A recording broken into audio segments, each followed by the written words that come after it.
Time to pull out the Switch and get ready for the next banger to hit the console. Yeah, I'm late, but hey man, it's still a surprise. Who would have expected they would announce Metroid 5? I'm not even talking about Metroid Prime 4. This is Metroid 5. This is that 2D Metroid. This is the long rumored Metroid Dread. I'm seriously so excited for this game. I've been waiting for a 2D Metroid game for a while now. I know Samus Returns came out in 2017, but this is a new Metroid game. This isn't a remake. This is a new thing. This is the conclusion to that 1986 Metroid game from the NES. And we still got a cherry on top of this delicious cake. We're getting a collector's edition for Metroid Dread. Sheesh, Nintendo, you pulling out all the stops for this one. I appreciate it. But with every new collector's edition announcement from Nintendo just comes a lot of serious anxiety and dread. That's a good pun right there, I'm sorry. But no, seriously, every new collector's edition that comes out from old Ninty just sells out immediately. It could be bots, alerts, or just low inventory, but all I know is that if you're not glued to your phone or your computer, you're gonna wish that limited release goodbye. Also, online retail stores don't help either. They always have the nasty habit of always opening the order page at the most ungodly hours. I'm not saying to release the date and hour of what time the games are gonna come out, but just do it randomly during the day. Why does it have to be at witching hour at 3 a.m.? But hey, why complain? I got my order in. Man, it's so exciting. We're getting Metroid Dread. We're also getting a collector's edition. Man, look at this thing. You're getting a nice art book, some art cards, a steelbook. Man, is this it? And there we go. We finally made it to the subject of the video. And that is that Nintendo's collector's editions kind of suck. Also, from here on out, I'm going to just shorten collector's edition to CE just to save myself the trouble. And this is where you're going to say, hey man, what's the big deal? If you don't like it, don't buy it. But I can't.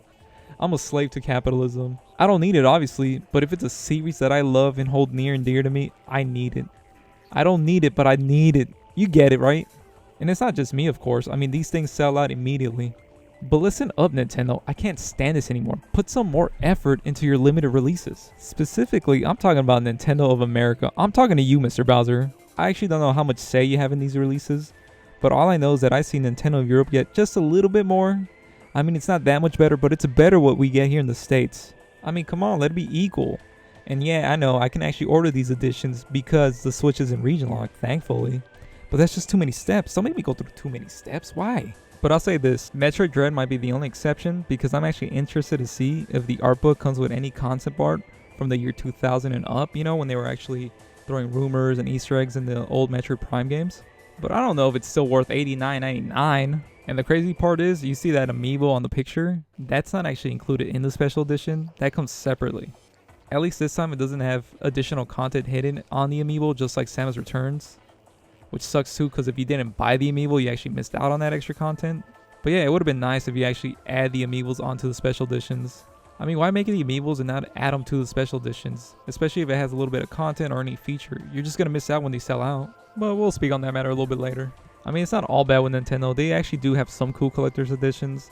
Breath of the Wild actually had a really good one. It came with a cool sword statue. It also came with a cool carrying case that was supposed to resemble the Sheikah Slate. Also a poster map and a collectible coin and the soundtrack as well. And that right there was a really good collector's edition. It did sell out really quickly, but it also came with a consolation prize, which was the special edition that came without the sword. So it did have something for everybody. And then we got another limited release for another Legend of Zelda game, Link's Awakening. Look what we got here in the US. We got the game and an art book. Not bad, I guess, right? It's cute. It's got some cute art style to it. But let's look over at Nintendo of Europe. They got the art book, and they also did get a cool steelbook. I'm not crazy about steelbooks, but this is a throwback to its release on the Game Boy, so it's actually really cool looking. Even the European box is a lot better than the US version. The US version was just a regular game box cover. But let's see what other special editions Nintendo's games get. One of the best ones is Fire Emblem Fates. That one has the usual suspects, an art book, and they come with a carrying case for the 3DS. But the cartridge itself had the 2 games, Birthright and Conquest, and it also had the DLC Revelations available way early before its release. That one was really cool. We've never ever seen something like that. But at its release, it was crazy popular just because everyone wanted to have all 3 games in one cartridge. Also, Fire Emblem Shadow Dragon was great too, but this one basically had to since the game was only just a port of the NES game. But look at all that retro nostalgia. I mean, look at it. It's got that classic NES box, that awesome see-through cartridge, and also has a cool throwback Nintendo powered poster. Right now we're actually 2 for 2 for Fire Emblem Special Editions, but I'm 0 for 2 because I wasn't able to get those. But alright, up next is Fire Emblem Echoes. That got a special edition. Let's take a guess. What comes in it? Alright, did you guess it was an art book and a soundtrack? Well, you're missing one thing. It also came with some amazing pins. Alright, I'll cut the sarcasm. And funny enough, I'm pretty sure these pins were supposed to be a GameStop pre-order bonus, but something must have came up between the two, because here they are. By the way, does anyone remember that Majora's Mask pin that was a pre-order bonus for codename Steam at the time for GameStop? So random, why of all things those two had to be combined for a pre-order bonus? And I was down bad back then because I bought that game just for that pin. It's probably cheaper now than what it was to buy that game. And look at that, it is. Why do I do this to myself? But hold on, we got one more Fire Emblem CE to look at. Up next is Three Houses on the Switch. What we got here is the same trend as we do here in the US. But come on, seriously. The new bonus that we got wasn't some pins, it was a calendar. Who thought that this was the killer pack-in for a game? And it's a 2020 calendar too. It's even more useless than originally intended. Man, at least the European one got like a cool looking USB for the OST and some pins. At least the pins, you get some practical use out of them, right? At least they'll match the ones you got for Echoes. But did you guys notice the trend that Nintendo Europe gets a little bit better than what we get for our special editions and RCEs? I started off the discussion with Metroid, so let's go back for Samus Returns. That actually got a great rollout for the release. We got a cool limited edition 3DS, some of my favorite amiibos to release, and a special edition for the game. What should we start with? What special release? Should we start with the US or the European release? Let's just do US. It's a lot faster if we just call it out. So we got the game and the OST. Man, Nintendo, you gave us a lot of stuff there. I don't even think I have enough shelf space for that. Alright, let's do the European version. It's gonna hurt me though. So they got the Legacy Edition. They got the OST, plus an art book. I can't believe we didn't even get the art book. Come on, NOA. But that's not all. They also got a Metroid coin, a steel book, and they also got a little keychain. I'm not gonna lie, it's not a big deal. It's just a keychain, but I would have loved that keychain. It would have matched the little Billy Bill I have on my keychain. Man, you really got a great edition. I don't know why we just got the OST.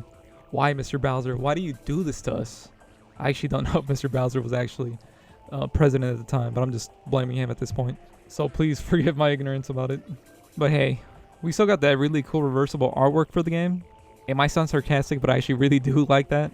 To keep matters recent, by the time I release this, The Legend of Zelda Skyward Sword has already released. And that's a big example of another missed opportunity by Nintendo. This year we actually celebrate The Legend of Zelda's 35th anniversary. And sadly, Zelda's not getting the flowers it deserves. All we get to celebrate this year is just Skyward Sword and the Zelda Game & Watch edition. I do actually have both pre-ordered, but I know one of the bigger topics that the fans are mad about paying full price for Skyward Sword. I mean, it's just an HD remaster of a Wii game, and the Wii game was $49.99. And then at least when we got the Wii game, we got a special bundle that came with a very limited Legend of Zelda Gold Wii remote and the soundtrack. Funny enough, they also announced new Joy-Cons that are themed after the Shield and the Master Sword. And you would think this is a perfect setup. They're going to announce a new bundle for the game, priced at $9.89. It's wishful thinking, but it would offset the prices of both the game and the janky Joy-Cons. But instead, they were just a standard release. But wait, we actually got another amiibo announced that actually adds function to the game. That should come packaged with the game, right? Psych! That's just even more wishful thinking. I mean, back in the Wii U, that was actually a bundle you would always expect to get. I mean, for the Twilight Princess HD remaster, we actually got an amiibo bundle for that one too. And of course, the Zelda and Loftwing amiibo were sold out. If this is anything like the previous Zelda amiibo releases, this thing is just sold out completely. Only way to get one now is through eBay or your local reseller if you want one. And that's how you fuck up The Legend of Zelda's 35th anniversary. There was no special release, and then everything was sold out. I don't know, probably I should just stop complaining. I should just stop buying these collector's editions until they're actually special. I wanted to be strong for this Metroid release, but it's Metroid and I wanted to sell well, so I bought it anyway.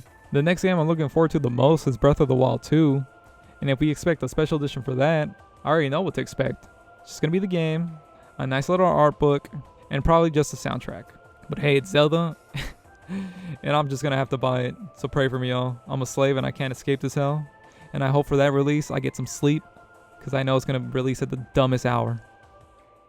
Hey, thanks for sticking for the end. I actually tried to be a little bit more scripted with this release. My first video, if you even checked out the first video of me being disappointed with the PS5, was kind of like more impromptu. For this one I thought like, let's do a little script and see if I do any better. But yeah, let me know in the comments. Do you like the collector's editions, the special editions? Do you buy them all, or do you just buy the ones you like selectively? I don't know if everyone just buys them all blindly like I do, because I still do buy all the special editions. I like to complain a lot, but I still buy them all. Also, I'm going to forget a lot of the times, but please do subscribe if you want to watch any more additional videos I'll be making in the future, because I am planning on releasing a couple more. And yeah, thanks for watching. I appreciate it.